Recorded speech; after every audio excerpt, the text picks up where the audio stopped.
Right, if you are waiting for the Lord of the Rings of Power, and you've, I don't know, maybe got engaged into debates about what it's actually going to cover, what the source material they're taking it from is, and sort of condensing timelines and that, you could be concerned or just like me waiting to see how it is.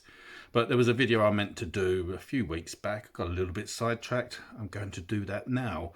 And what I'm going to do is, from this trusty old book of mine that I've had a very long time, I'm going to go through the, well, 4 pages that is the source material for the new show that will be coming out on Amazon Prime. Now, it is the first entry for Appendix B, The Tale of Years, Chronology of the Westlands. And it begins by just a summary of the First Age. I'm going to read through that quickly. The First Age ended with the great battle in which the host of Valinor broke Fangorodrim and overthrew Morgoth. Then most of the Noldor returned into the far west and dwelt in Elassie within sight of Valinor, and many of the Sindar went oversea also. The Second Age ended with the first overthrow of Sauron, servant of Morgoth, and the taking of the One Ring. The Third Age came to its end in the War of the Ring, but the Fourth Age was not held to have begun until Master Elrond departed, and the time was come for the dominion of men and the decline of all other speaking peoples in Middle-earth. In the Fourth Age, the earlier ages were often called Elder Days, but that name was properly given only to the days before the casting out of Morgoth. The histories of that time are not recorded here. The Second Age. These were the dark years for men of Middle-earth, but the years of the glory of Númenor. Of events in Middle-earth, the records are few and brief, and their dates are often uncertain. In the beginning of this age, many of the High Elves still remained. Most of these dwelt in Lindon, west of the Ered Luin, but before the building of the Barad-dûr, many of the Sindar passed eastward, and some established realms in the forests far away, where their people were mostly Sylvan elves. Thranduil, king in the north of Greenwood the Great, was one of these. In Lindon, north of the Lune, dwelt Gil-galad, last heir of the kings of the Noldor in exile. He was acknowledged as High King of the Elves of the West. In Lindon, south of the Lune, dwelt for a time Celeborn, kinsman of Fingol. His wife was Galadriel, greatest of elven women. She was sister of Finrod Felagund, friend of men, once king of Nargothrond, who gave his life to save Beren, son of Balahir. Later, some of the Noldor went to Eregion, upon the west of the Misty Mountains and near to the west gate of Moria. This they did because they learned that Mithril had been discovered in Moria. The Noldor were great craftsmen and less unfriendly to the dwarves than the Sindar. But the friendship that grew up between the people of Durin and the elven smiths of Eregion was the closest that there had ever been between the two races. Celebrimbor was lord of Eregion and the greatest of their craftsmen. He was descended from Feanor. So I'm going to go through the years now, because the years are numbered with sort of historic entries. And after this, that's it. Year 1, foundation of the Grey Havens and of Lindon. Year 32, the Edain reach Numenor. Year 40, many dwarves leave their old cities in Ered Luin and go to Moria and swell its numbers. Small skip, 442, death of Elros Tar Miniatur. Year 500, Sauron begins to stir again in Middle-earth. Year 548, birth in Numenor of Silmarillion.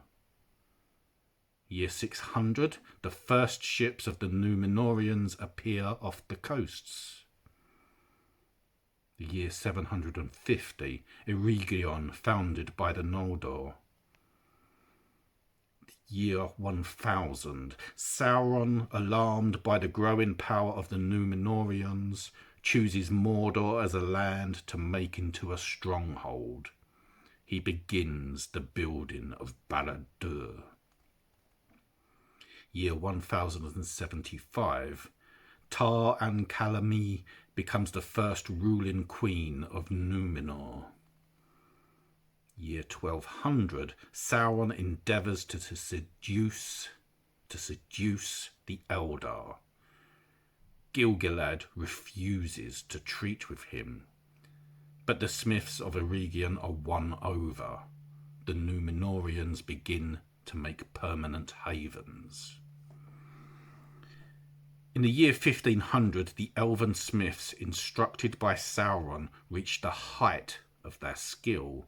They begin the forging of the Rings of Power. 90 years later, in the year 1590, the 3 elven rings are completed in Eregion. In the year 1600, Sauron forges the One Ring in Orodruin. He completes the Barad-dûr.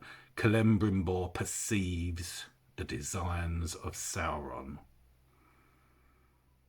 93 years later, in the year 1693, the War of the Elves and Sauron begins, and the 3 rings are hidden. In 1695, Sauron's forces invade Eriador. Gil-galad sends Elrond to Eregion. In 1697, Eregion is laid to waste. It is also the death of Celebrimbor. The gates of Moria are shut. Elrond retreats with remnants of the Noldor and founds the refuge of Imladris, Rivendell. In the year 1699, Sauron overruns Eriador. In the year 1700, Tar Minastir sends a great navy from Numenor to Lindon, and Sauron is defeated. In the year 1701, Sauron is driven out of Eriador. The Westlands have peace for a long while. In the year 1800, from about this time onwards, the Númenóreans begin to establish dominions on the coasts. Sauron extends his power eastwards. The shadow falls on Numenor. 400 years pass now. We go to the year 2251. Tar-Atanemir takes the scepter. Rebellion and division of the Númenóreans begins. About this time, the Nazgûl, or ringwraiths, slaves of the 9 rings, first appear. In the year 2280, Umbar is made into a great fortress of Numenor. In the year 2350, Pelagia is built. It becomes the chief haven of the faithful Númenóreans. In the year 2899, Ar-Adunakar takes the scepter. In the year 3175, the repentance of Tar Palantir and civil war in Numenor. In the year 3255, Ar-Pharazôn the Golden seizes the scepter. And in 3261, Ar-Pharazôn sets sail and lands at Umbar. In the year 3262, Sauron is taken as prisoner to Numenor. And between the years 3262 to 3310, Sauron seduces the king and corrupts the Numenorians. And it's in the year 3310 that Ar-Pharazôn begins the building of the Great Armament.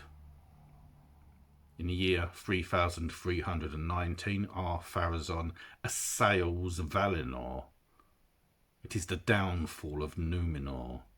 Elendil and his sons escape. It is the year 3320 that is the foundations of the realms in exile, Arnor and Gondor. The stones are divided, and Sauron returns to Mordor. In the year 3429, Sauron attacks Gondor, takes Minas Ithil and burns the White Tree. Isildur escapes down Anduin and goes to Elendil in the north. Anarion defends Minas Anor and Osgiliath.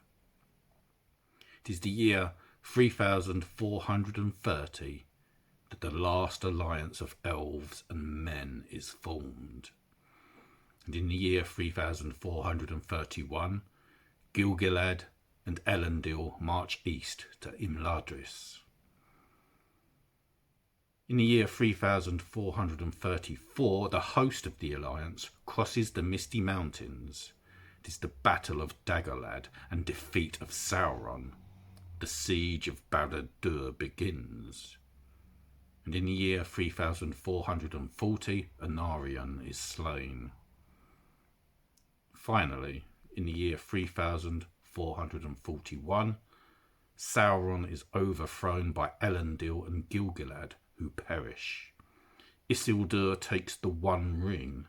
Sauron passes away, and the Ringwraiths go into the shadows. And the Second Age ends. So this covers a period of 3,441 years. And one of the things that concerns me the most is the fact that they are going to condense the timeline. And I can understand from a production point of view and wanting to make characters relatable that you don't want to be constantly changing certainly the human characters. But at the heart of this epic story is Sauron's reason for being able to seduce the Numenorians to raise their forces and attack Valinor. And that is because of their mortality.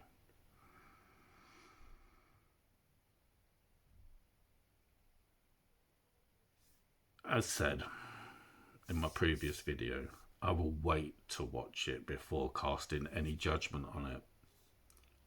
I'd like to think that it's going to be good. I hope it is. I really do. But condensing it and that being pretty much the main source of information for a show that's the plans are to have, I assume, I'm sure I've read somewhere 5, 6, 7 seasons. I think that's going to be tough. And I can understand copyright issues for not wanting to take from the works of Peter Jackson, who, as I've also said, got to cherry pick all the artists and design concepts for Middle Earth in the making of the Lord of the Rings film trilogy and the Hobbit film trilogy.